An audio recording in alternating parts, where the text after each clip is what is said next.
Hi, today I would like to talk about crystals, specifically tektites or impactites, they may be called. Um, my experience with them varies from the different types of crystal of the impactites or tektite crystals. First, I'll talk about the one that probably everyone knows about and is quite popular is Moldavite. Now, nowadays, it's probably hard to find Moldavite um, crystals that are actually really Moldavite from Czech Republic.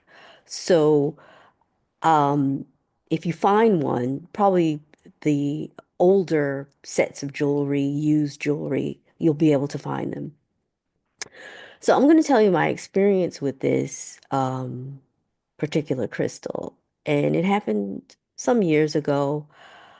I was interested in it and I was kind of intimidated by it because I read certain reviews that people had and saying it's dangerous and you don't want to work with this. It brings about evil things and all this. And so I kind of like stayed away from it.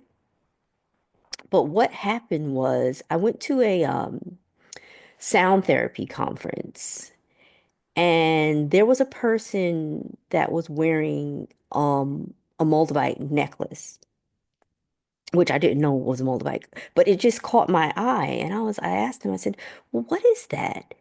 And he's like, "Oh, it's Moldavite." He said, you want to hold it?" And I was like, "No, no, I'm not touching this thing, you know." And I'm thinking to myself, now I'm thinking, like, how ridiculous was that?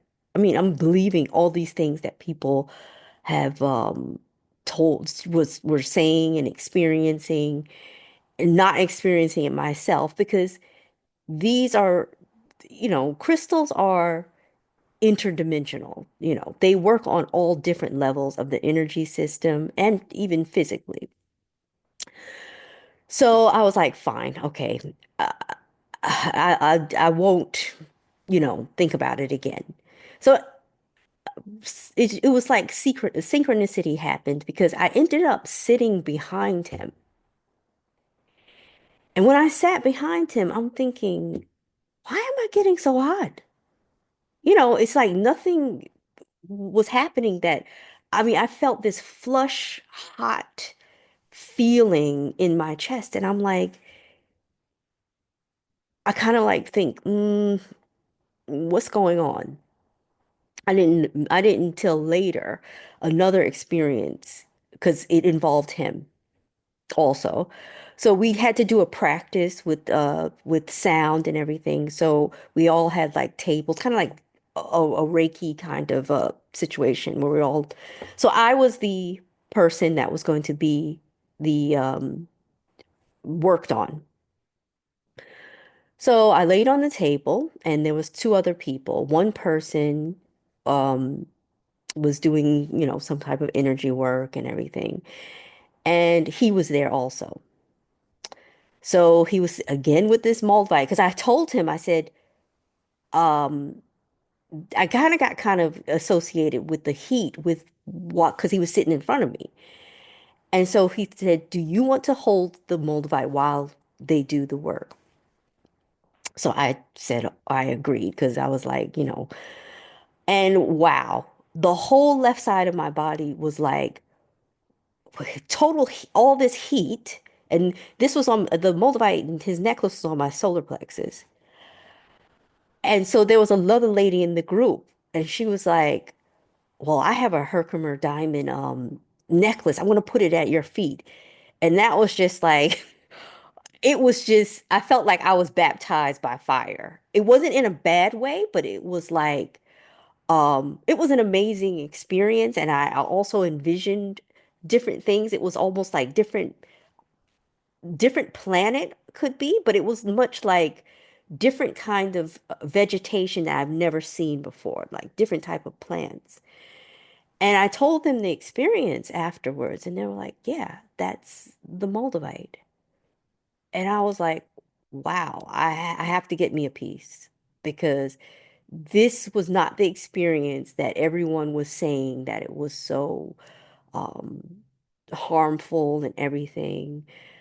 So I'm not saying that everyone will have a good experience with it, but it's kind of like, I don't know if anybody, because I'm in the UK, so there's this thing called Marmite, which is like a ye some type of yeast that you put on sandwiches and everything.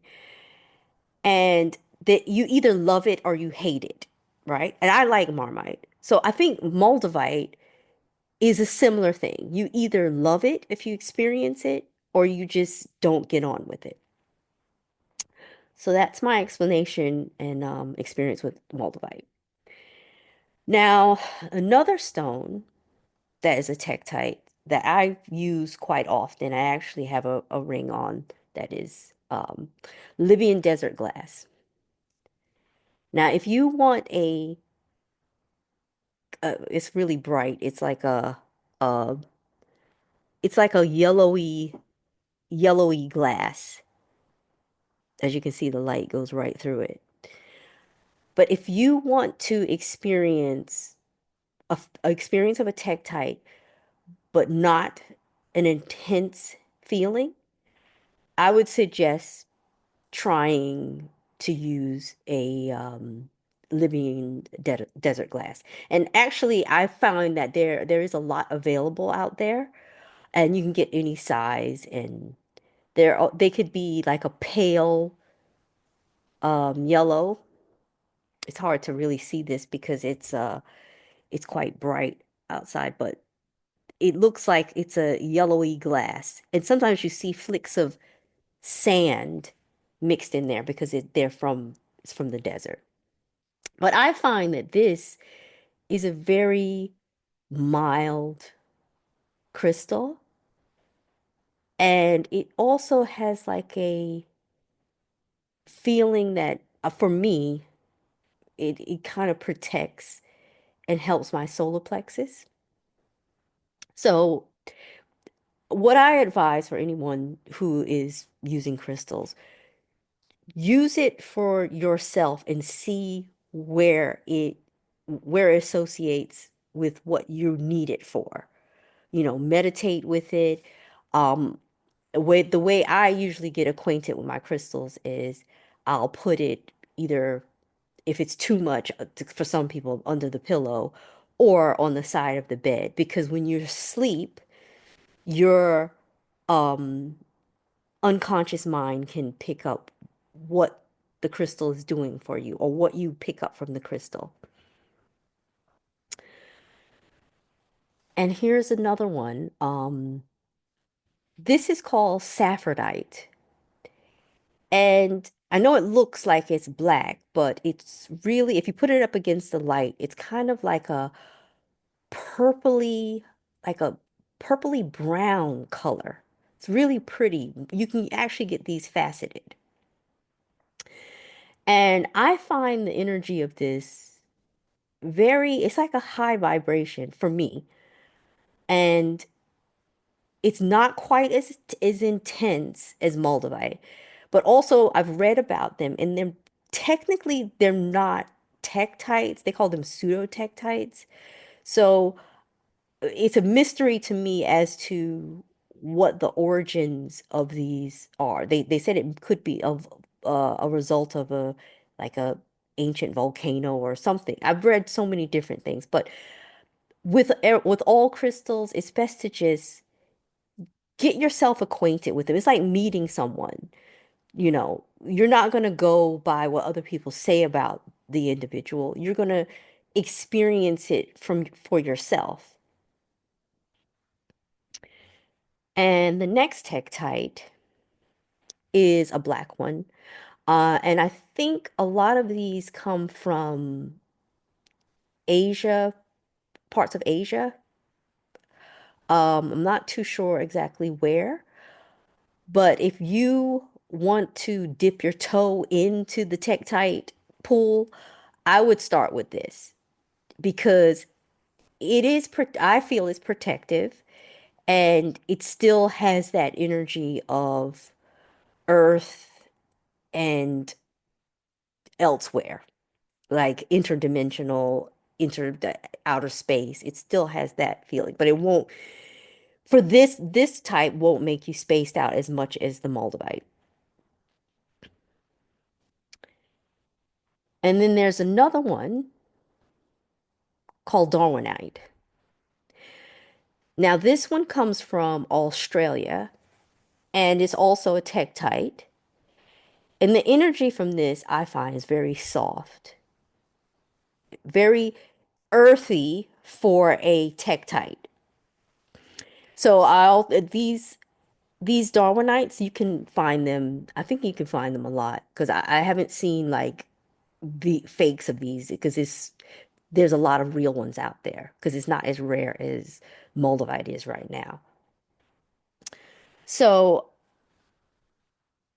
I'd advise if you want to experiment with these type of crystals, just get a small one, especially if you're doing Moldavite. Get a small one, see how you get on with it.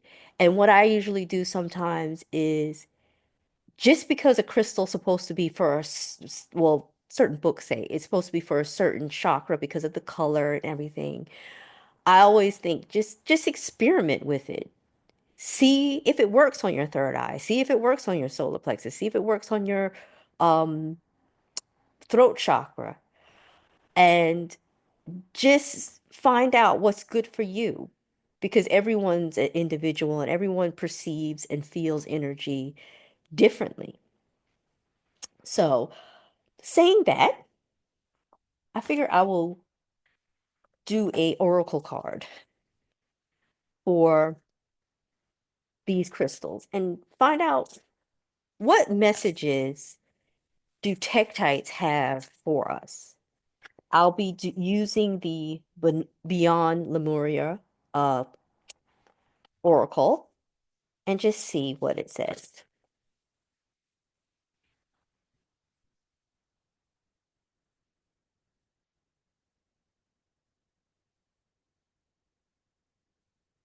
Okay, so the card I got is Third Eye, Pineal Perspective. So when I think about these crystals and this card, I just think use your intuition.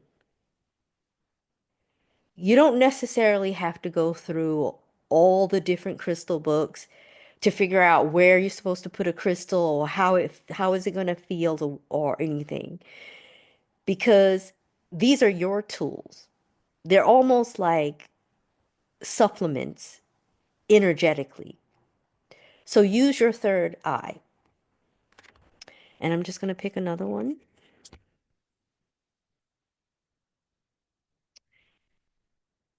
Soul Star Chakra. So merging with the divine. And I think that is definitely evident in tektites because you're dealing with earth energy and you're dealing with energy from beyond our planet. So I hope that that was interesting and helpful. And I just wanted to leave you with that information. So don't be afraid of Moldavite. Whatever people say, just think about your experience with it and what you would like to achieve with it as far as energetically. And if it's not for you, there's plenty of different tektites you can try to see that may help you with an issue or um, just help give you more insight. So you can use Libyan desert glass, Saffordite, or even the black tektite, or even Darwinite. So I hope this was helpful, and hopefully I can share some other things with you. Thank you. Bye.